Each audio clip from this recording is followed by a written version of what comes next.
नवऱ्याने पोलिसांसमोरच बायकोबरोबर व्हॅलेंटाईन डेच्या दिवशीच जे केले ते पाहून कोणालाही विश्वास बसणार नाही। काल सकाळी पती पत्नीमध्ये वाद झाले, त्यामुळे बायकोने पोलिसांना फोन केला।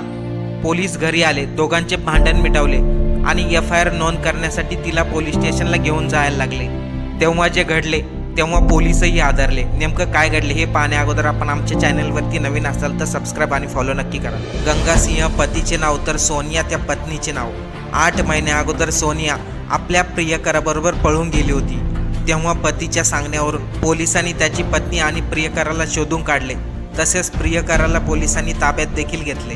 पत्नी घरी आल्यानंतर त्यांच्यात नेहमी वाद होत होते आणि कालच व्हॅलेंटाईन डेच्या दिवशी पत्नीने पोलिसांना फोन केला। पोलीस घरी आले, दोघांचे भांडण मिटवले।